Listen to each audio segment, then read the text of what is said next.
Bab 151, Bahagia. Hati-hati berlalu, yang dinanti pun datang tanpa terasa. Kediaman Cakradhana kembali sibuk oleh segala aktivitas untuk pernikahan Risna dan Rian. Sederhana memang dan tidak banyak juga yang diundang.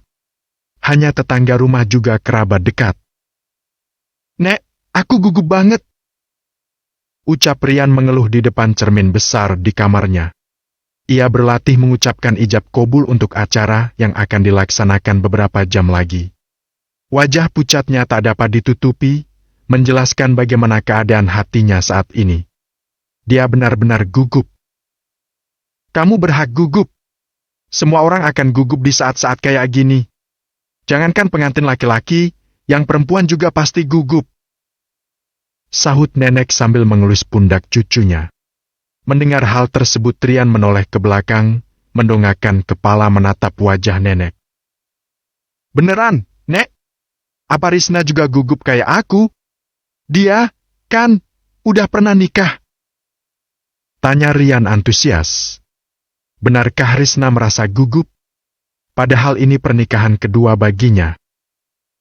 "Kamu tahu sendiri, pernikahan yang pertama adalah pernikahan paksa yang dilakukan ibunya. Mana ada gugup? Kalau yang sekarang beda. Nenek lihat kalian itu saling cinta, saling sayang. Pasti Risna juga gugup," ucap nenek meyakinkan Rian. Pemuda itu menghela napas panjang, membuang segala rasa yang menghambat keyakinannya. Dia kembali menatap cermin, menyemangati dirinya sendiri. "Kamu pasti bisa, Rian. Jangan sampai bikin Risna kecewa," ucapnya pada diri sendiri. Nenek tersenyum sambil menepuk-nepuk pundak cucunya. Keduanya telah bersiap dengan segala barang seserahan. Ketiga teman mereka juga sudah berkumpul untuk membantu. Mereka memang setia kawan. Sementara di rumah Yuen, Risna pun sedang berhadapan dengan cermin besar di dalam kamarnya. Para pria sudah selesai dengan tugas mereka, hanya menunggu mempelai laki-laki datang untuk menyatukan mereka. "Kakak kelihatan gugup banget, sih. Aku juga kemarin kayak gini," ucap Mariam memeluk Risna dari belakang. Ya, Risna ingat betapa Mariam terlihat gelisah waktu itu. Hari ini, dia merasakan sendiri apa yang dulu dirasakan oleh adiknya itu. Sebuah rasa yang sulit diartikan. Bukan takut kehilangan, hanya sebuah rasa cemas yang tidak perlu sebenarnya. "Iya, Yam. Padahal dulu nggak kayak gini, loh. Apa bedanya, ya?" sahut Risna membandingkan dengan pernikahannya yang dulu. Mariam ingat, waktu itu Risna hanya menangis tanpa ingin keluar mendampingi calon suaminya. Bahkan, dia tidak ingin bertemu setelah ijab kabul dilaksanakan. Tidak ada senyuman kebahagiaan seperti yang dilihat Mariam saat ini. Tidak ada kesan gelisah menunggu berakhirnya acara sakral. Risna terus menangis sepanjang hari dan tak ingin menemui para tamu. "Pastinya beda, Kak. Pernikahan sekarang adalah pilihan kakak sendiri. Kalau yang dulu, keinginan ibu. Paman juga terpaksa menjadi wali kakak waktu itu. Kalau bukan karena ibu yang mengancam paman, mungkin kakak gak akan nikah sama dia. Tapi sekarang beda. Jelas berbeda. Laki-laki ini ada di hati kakak. Tenang aja, Kak. Setelah ijab kabul selesai, hati kakak pasti akan lega," ucap Mariam mengelus pundak Risna yang sedikit gemetar. Benar, Rian ada di hatinya. Menempati kekosongan juga kesepian yang selama ini menguasainya. Kini, tempat gulita itu menjadi terang benderang. Kebahagiaan pun bisa ia rasakan dengan nyata. Dulu, Risna pikir tidak akan pernah menemukan kebahagiaan seperti sekarang ini. Cukup melihat Mariam bahagia, dia akan merasakan kebahagiaan juga. Namun, dia memiliki kebahagiaannya sendiri. Bersama Rian hati Risna selalu merasa tenang. Bersama Rian, selalu ada bunga-bunga bertaburan. "Iya, kamu benar." Risna menghela napas panjang. Mengurangi kegelisahan yang mendera hati. "Tak perlu risau, semuanya akan baik-baik saja." Sah! Alhamdulillah. Ba'arakala Allahumma awa ba'aruka, alihima'a, wa jama'a bainahuma fi khairin. Lega rasa Risna mendengar kata sah terucap tegas dari dua orang saksi yang menjadi saksi pernikahan mereka. Salah satunya adalah Cakra, dan yang lain adalah Fatih. Meski sempat terbersit persaingan beberapa detik, tapi mereka bukanlah pecundang. Alhamdulillah. Sah! Ayo, Kak, kita keluar! Ucap Maryam seraya mengajak Risna keluar menemui suami serta keluarga mereka. Kedua mempelai duduk bersampingan, menandatangani surat menyurat, serta saling menyematkan cincin di jari manis keduanya. Sayang, kamu punya papa. Lihat, papa dan mama cantik banget. Kamu harus tumbuh bahagia dan jadi anak yang soleh. Ucap Juleha menimang cucunya. Ada genangan air di kedua pelupuk rentanya, rasa sesal kembali datang ketika melihat senyum kebahagiaan di wajah anak keduanya itu. Sangat jauh berbeda bila dibandingkan dengan pernikahan pertama Risna. Tak ada senyum, tak ada aura kebahagiaan yang memancar dari wajahnya. Kini, dia bisa melihat itu semua. Nenek nyesel banget dulu udah maksa mamah kamu nikah sama laki-laki yang gak bertanggung jawab. Sekarang kalian harus hidup bahagia. Ucapnya lagi sambil mengusap air mata yang nyaris jatuh ke pipinya. Bu! Maryam datang memeluk Juleha, di kejauhan dia melihat wajah sendu wanita tua itu. Ini hari bahagia kakak, jangan nangis. Apalagi ingat-ingat masa yang udah lalu. Sekarang, kakak udah bahagia. Ryan juga punya papa yang baik kayak Pak Rian. Kita harus bersyukur masih diberi kesempatan untuk menikmati kebahagiaan. Ucap Maryam sambil mengelus-elus pipi Ryan yang tertidur di pangkuan neneknya. Juleha mengangguk, membenarkan apa yang diucapkan putri ketiganya itu. Tidak ada lagi yang perlu dikhawatirkan, semua akan baik-baik saja. Ibu mau nengok Maya? Ia bisa minta Mas Yuen buat antar. Sekalian paman juga mau nengok putri. Tanya Maryam seraya mengurai pelukan dan menatap wajah ibunya. Juleha menoleh, entah seperti apa perasaannya saat ini. Dia tidak bisa menjabarkan. Beneran boleh? Tanya Juleha penuh harap. Boleh, Bu, gimana juga Maya itu anak ibu, adik Iam juga. Mudah-mudahan dia bisa berubah dan menyesali perbuatannya. Jawab Maryam sambil tersenyum. Juleha turut menyematkan senyum, dia memeluk Maryam. Anak ketiganya itu memang benar-benar seorang yang baik tak pernah menyimpan dendam di hati. Kamu emang anak ibu yang baik. Maafin ibu dulu selalu bikin kamu susah. Kamu pasti benci sama ibu, kan? Juleha melepas pelukan, menatap Maryam dengan sedih. Maryam menggelengkan kepala, mengusap air mata Juleha yang jatuh ke pipi. Enggak, Bu, Iam sama sekali enggak benci sama ibu. Kalau Iam benci sama ibu, berarti Iam udah kehilangan surga Iam. Jawab anak itu sejujurnya. Juleha benar-benar tidak bisa membendung air matanya. Ia menunduk dengan tangan yang sibuk mengusap pipi. Ibu Juleha benar-benar beruntung, punya anak sebaik Maryam. Berkat Maryam juga saya dan Yuen bisa berkumpul lagi. Maryam anak yang baik. Ucap Laya menyambar obrolan mereka. Semua itu karena aku percaya di hati Mas Yuen masih ada rasa sayang terhadap ibu. Gimana juga, kasih ibu dan anak itu gak bisa dipisahkan. Sebenci apapun, tetap akan ada rasa cinta di hati mereka. Ujar Maryam dengan segala kerendahan hatinya. Bu Juleha lihat, kan? Karena keyakinan dia, Yuen bisa maafin saya dan nerima saya lagi. Laya mengusap kepala Maryam penuh kasih. Benar-benar kebahagiaan itu menjadi milik mereka saat ini. Yuen tersenyum dengan dahi melihat ketiga orang wanita itu berkumpul dan asik sendiri dengan obrolan mereka. Dia yang penasaran akhirnya berjalan mendekati mereka dan duduk di belakang Maryam. Ngomongin aku, ya? Soalnya dari tadi kuping terus berdenging. Kau tegur Yuen membuat ketiga perempuan itu menoleh dengan mata terbelalak. Oh, pede banget. Gurau Maryam sambil tertawa kecil. Hari itu semua orang merasa bahagia. Tak hanya Risna, Sarif juga ikut merasa bahagia karena dapat berkumpul dengan cucunya. Bab 152, Penyesalan. Mereka mematung di depan sebuah gedung yang tak pernah ingin mereka kunjungi untuk seumur hidup. Menatap setiap huruf yang terpasang di atas gedung tersebut.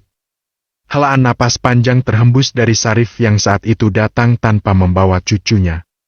Dia tidak ingin dia mengetahui bahwa ibunya adalah seseorang yang mendekam di dalam penjara. "Ayo, masuk!"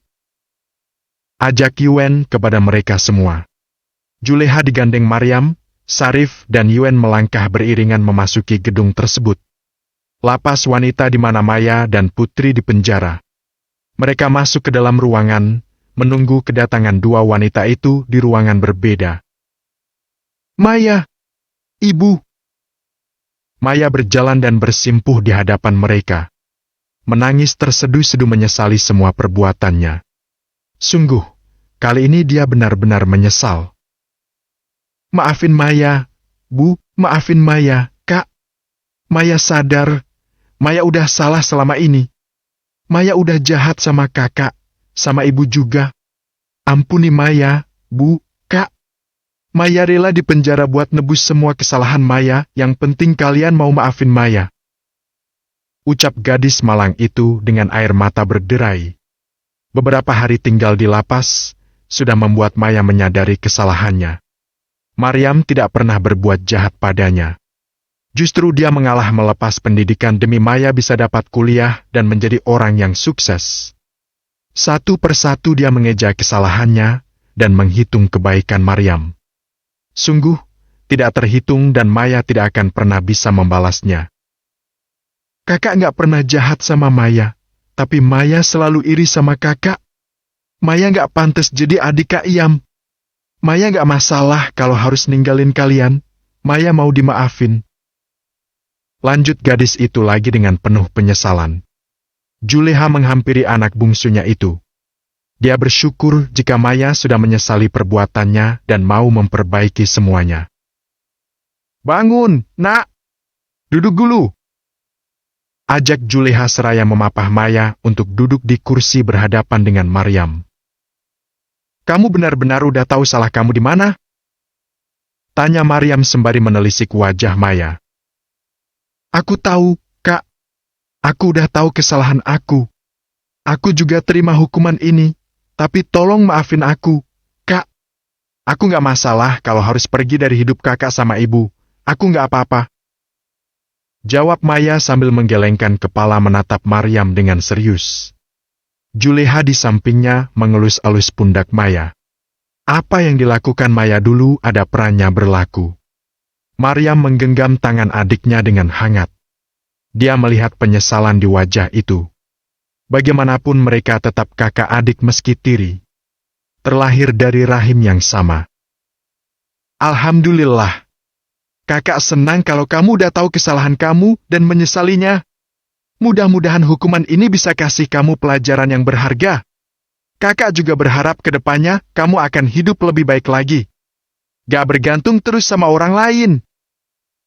ucap Maryam sambil tersenyum. Maya kembali tergugu, menangis terseduh sedan karena penerimaan Maryam yang tak pernah dia duga. Dia tidak berharap akan bisa berkumpul kembali seperti dulu. Maya hanya berharap bisa mendapatkan maaf dari mereka dan menjalani hidup dengan tenang tanpa rasa bersalah. "Nanti setelah keluar dari sini, kamu bisa tinggal sama ibu lagi di rumah itu. Gimana juga rumah itu adalah peninggalan bapak yang harus kita jaga." Ucap Maryam lagi membuat tangisan Maya semakin histeris. Juleha menatap Maryam penuh haru, sungguh rasa sesal tak ada habis-habisnya datang memenuhi hati. Dia sangat amat menyesal karena telah memperlakukan Maryam dengan sangat buruk hanya karena kasih sayangnya terhadap Maya. "Kamu emang anak ibu yang baik. Dari dulu kamu selalu baik sama ibu dan Maya. Cuma dulu ibu buta gak bisa lihat semua itu. Ibu cuma bisa nyalahin kamu. Ibu juga salah sama kamu. Nak, ibu juga minta maaf." Ucap Juleha sambil menitikkan air mata. Maryam tersenyum, mereka benar-benar sudah menyesali semua yang sudah berlalu. Kita jadikan semua itu sebagai pelajaran buat kedepannya. Jangan sampai terulang lagi, kalau nggak maka hubungan keluarga kita yang dipertaruhkan di sini. Iam nggak mau keluarga kita hancur, Ia mau kita semua hidup baik-baik. Sekarang Kak Risna udah nikah, udah punya kehidupan sendiri. Ibu juga udah punya cucu, Maya punya keponakan. Kita semua harus kasih contoh yang baik buat Ryan. Ungkap Maryam. Juleha dan Maya tersenyum sambil mengangguk. Apa yang diucapkan Maryam semuanya benar. Kalau kamu mau, kamu masih bisa kerja di toko atau di perusahaan. Jangan pikirin kata orang, kalau kamu berbuat baik semua orang akan baik sama kamu. Ucap Yuen memberi harapan kepada Maya. Maya membelalak tak percaya, ia menatap Juleha dengan air yang menggenang di sudut mata. Bu! Katanya senang. Kamu harus terima kasih sama kakak ipar kamu. Ucap Juleha menganggukkan kepala mendukung Maya. Maya menoleh pada Yuen, keinginan untuk memiliki laki-laki itu dulu kini sudah hilang semuanya. Dia sudah tidak ingin mengganggu rumah tangga Maryam. Makasih, Kak. Aku pilih di toko aja lebih dekat ke rumah. Maafin aku karena dulu. Udahlah, gak udah dibahas lagi. Kamu fokus aja menatap masa depan setelah keluar dari sini. Jadilah orang baik. Potong Yuen tak ingin mendengar hal-hal yang berkaitan dengan masa lalu di mana dia menjadi rebutan Maryam dan Maya. Waktu habis. Seorang sipir datang memberitahu mereka. Maya tersenyum, terlihat lebih ringan menjalani hukuman. Ikhlas hatinya menerima, ia pergi bersama sipir kembali ke dalam sel. Sementara di ruangan lain, Putri pun turut menangis memeluk bapaknya. Dia menyesal karena tidak berbakti kepada laki-laki tua itu. Kamu jangan khawatir, dia ada sama bapak. Mungkin besok bapak akan bawa dia pulang ke desa. Suami kamu itu bukan orang yang baik. Dia itu buronan karena membunuh semua keluarganya. Sekarang dia udah di penjara. Ucap Sarif seraya mengurai pelukan. Putri menatap Sarif tak percaya. Dia tidak tahu jika suaminya itu adalah seorang buronan. Yang dia tahu laki-laki itu berkata bahwa dia seorang direktur di sebuah perusahaan. Kemudian dipecat karena tuduhan korupsi sehingga menjadi pengangguran. Berkali-kali rumah mereka juga berpindah-pindah. Putri nggak tahu dia itu buronan, Pak. Maafin Putri karena waktu itu udah durhaka sama Bapak. Ucap Putri penuh sesal. Sarif adalah satu-satunya orang yang peduli terhadapnya. Dia bapak yang baik, apapun yang diinginkan Putri selalu bisa dipenuhi. Setelah menikah dengan papahnya dia berubah. Hasutan demi hasutan agar Putri tidak berhubungan lagi dengan Sarif. Udahlah nggak udah diingat-ingat lagi. Nanti setelah keluar dari sini, kita akan sama-sama merawat dia di desa. Maryam dan Yuen membangun villa di sana. Ucap Sarif diangguki oleh anaknya itu. Sama seperti Maya. Obrolan mereka juga harus berakhir saat sipir memasuki ruangan dan memberitahu waktu habis. Ah, lega rasanya udah ketemu kayak gini. Ucap Sarif menghela napas lega. Begitu juga dengan Juleha, mereka tak perlu lagi merasa cemas. Kedua wanita itu akan pulang jika saatnya sudah tiba. Mungkin besok saya mau pulang ke desa. Gak ada yang ngurusin ladang dan sawah. Pengurus villa juga udah nelponin aja. Saya mau ajak dia tinggal di desa. Ucap Sarif setelah mereka berada di dalam mobil dan meninggalkan gedung tersebut. Gak nginep beberapa hari lagi, Paman. Aku masih mau main sama dia. Maryam memberengut. Mereka sudah sangat dekat, Maryam menyayangi gadis kecil itu. Ya, kapan-kapan nanti Paman ajak dia main ke sini lagi. Dia pasti senang. Sahut Sarif yang tak bisa dibantah oleh Maryam. Keesokan harinya, Sarif benar-benar pulang ke desa bersama dia. Keadaan gadis kecil itu sudah aman, papahnya yang jahat sudah mendekam di dalam penjara dan dihukum seumur hidup. Hari itu juga, Ryan membawa Risna pindah ke rumahnya. Rumah besar Yuen seketika menjadi hening. Hanya ada mereka saja. Jadi sepi, deh. Kenapa Pak Ryan buru-buru bawa kakak, sih? keluh Maryam menatap ke depan di mana mobil Ryan baru saja menghilang di jalanan.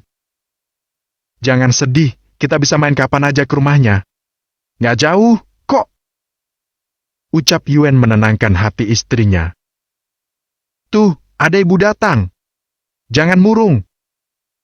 Yuen menunjuk Laya datang yang membawa sebuah rantang makanan. Maryam tersenyum menyambut kedatangannya. Kehadiran Laya cukup mengusir kesepian. Sayang, Cakra tidak di rumah. Dia sedang melakukan perjalanan keluar kota. Semuanya harus hidup bahagia. Bab 153, Bahagia. Jadi, ibu udah resmi pisah sama laki-laki itu? Tanya Maryam sembari memeriksa sebuah akta cerai di tangannya yang diberikan Laya. Laya tersenyum, menatap Yuen yang duduk di samping Maryam dan berkata, Alhamdulillah. Semua ini berkat bantuan Yuen. Ibu gak tahu kalau gak ada Yuen yang bantu, mungkin selamanya gak akan bisa lepas dari dia. Laya menghela napas panjang, mengingat perdebatan sengit dengan mantan suaminya kini saat di persidangan dulu. Benar, tidak ada yang tahu kecuali Yuen. Kenapa aku gak tahu, Mas juga gak kasih tahu aku. Ucap Maryam menatap sedih suaminya. Yuen merangkul bahu sang istri, mengecup pelipisnya. Mas gak mungkin bawa kamu, laki-laki itu bukan orang sembarangan. Dia bisa nekat ngelakuin apa aja demi membalas ibu. Mas gak mau kamu kenapa-napa. Ujar Yuen mendekap istrinya dengan erat. Dia teringat selepas persidangan Laya, mantan suaminya itu menyerang mereka tanpa segan. Nyaris melukai Yuen yang melindungi Laya waktu itu. Dia tidak terima berpisah dengan Laya. Dia terobsesi sama ibu. Gak mau pisah dan gak mau terima keputusan hakim.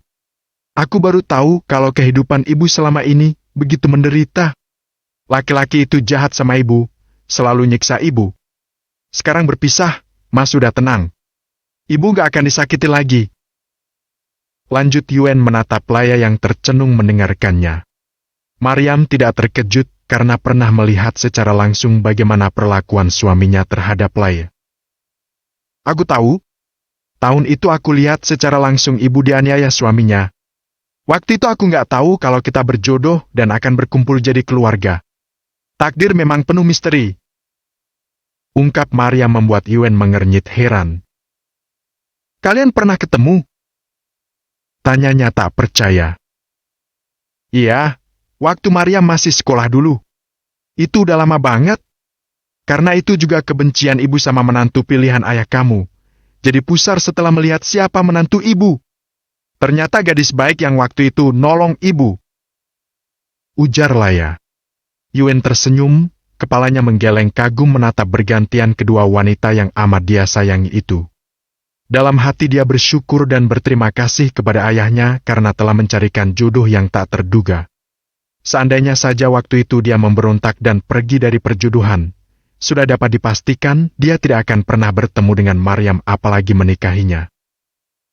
Ya, kita nggak pernah tahu takdir apa yang akan kita jalani untuk kedepannya. Sekarang, Mas benar-benar bahagia bisa berkumpul lagi sama ibu dan punya istri yang baik. Sebentar lagi ada anak yang akan meramaikan rumah ini.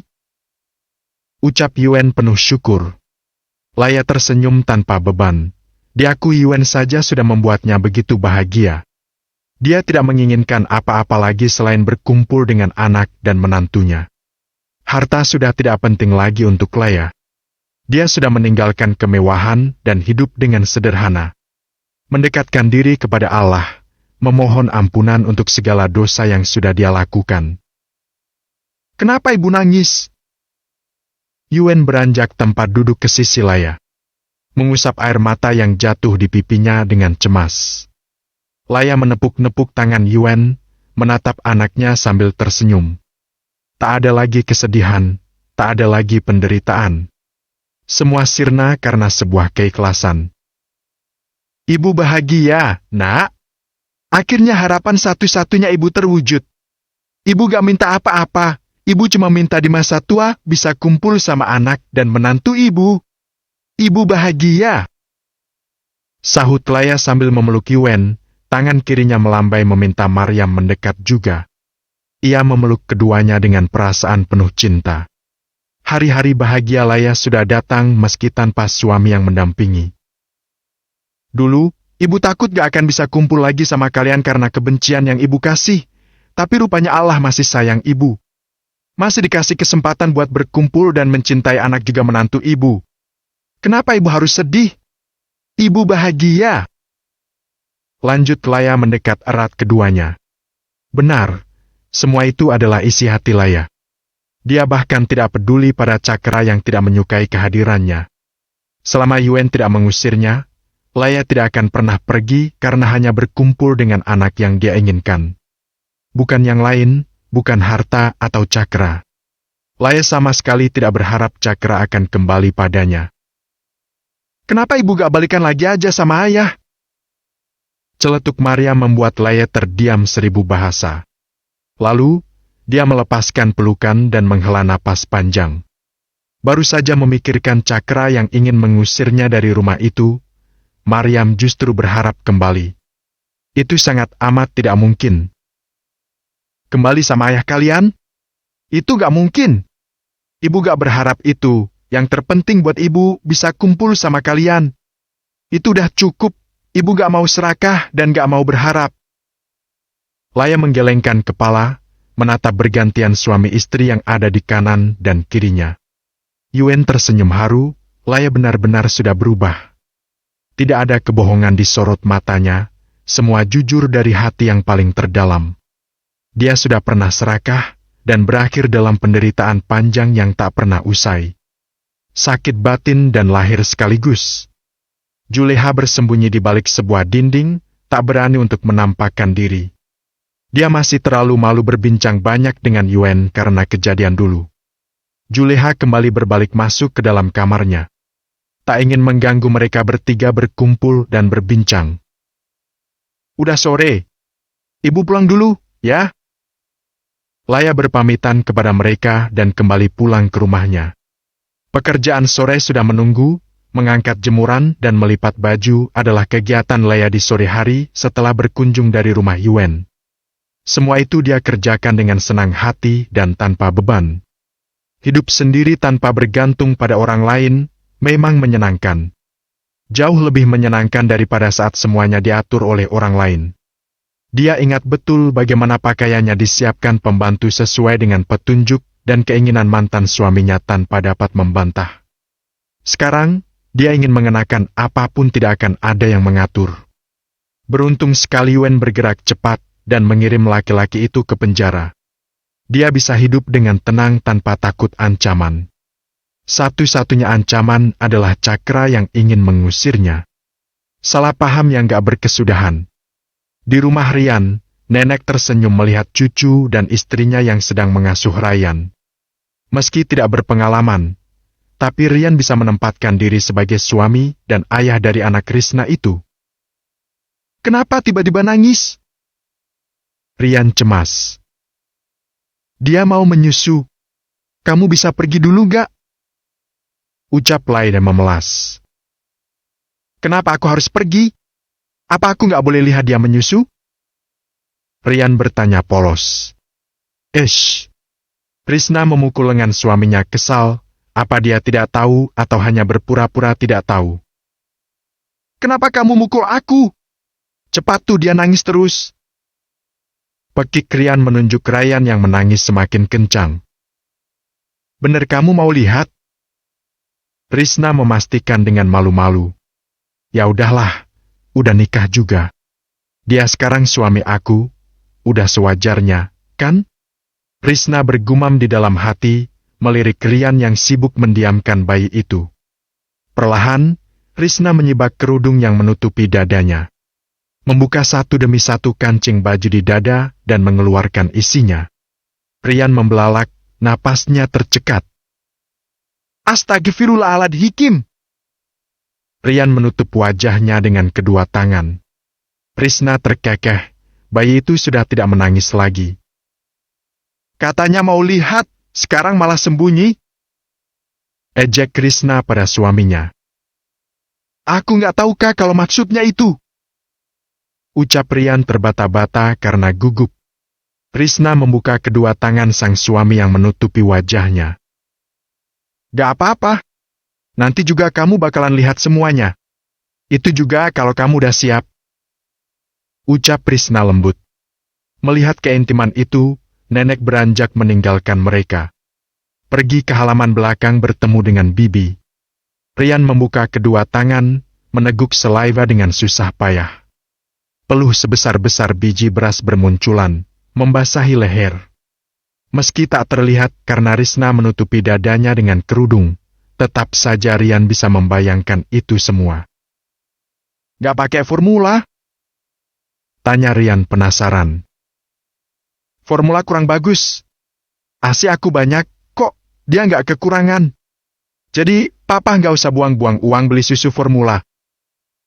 Ucap Risna mengusap pipi Rian dengan lembut. Rian membeku, perasaan membuncah tiba-tiba.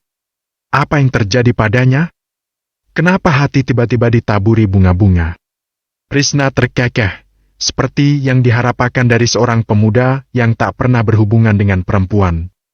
Reaksi Rian begitu menggemaskan. Rian memeluk istrinya, mengecup ubun-ubun Risna setelah sadar dari ketidakberdayaan yang beberapa saat membekukan dirinya. Makasih, udah hadir di hidup aku. Seandainya waktu itu aku nggak ikut Pak Yun ke desa, aku nggak akan pernah lihat mutiara yang tersembunyi di sana. Ungkap Rian dengan kesungguhan hatinya. Harusnya kami yang bilang terima kasih sama papa. Aku sangat bersyukur ketemu sama laki-laki baik kayak kamu. Dulu, aku nggak pernah berpikir akan menikah secepat ini setelah melahirkan. Ama nggak pernah kepikiran buat nikah juga waktu itu. Tapi setelah ketemu sama kamu, pikiran aku berubah. Bukan cuma buat Ryan, tapi juga buat diri aku sendiri. Makasih udah hadir di hidup kami. Balas Risna melabuhkan kepala di bahu suaminya. Kini, dia telah menemukan sandaran yang kokoh untuk segala kegelisahan hatinya. Ryan tertidur di pangkuan, Risna membawanya ke kamar untuk dipindahkan. Dia udah tidur. Bisik Rian sembari memeluk Risna dari belakang. Kakak Maryam itu berbalik, mengalungkan kedua tangan di leher suaminya. Tanpa segan mengecup bibir Rian dengan singkat. Beberapa saat, laki-laki itu tertegun.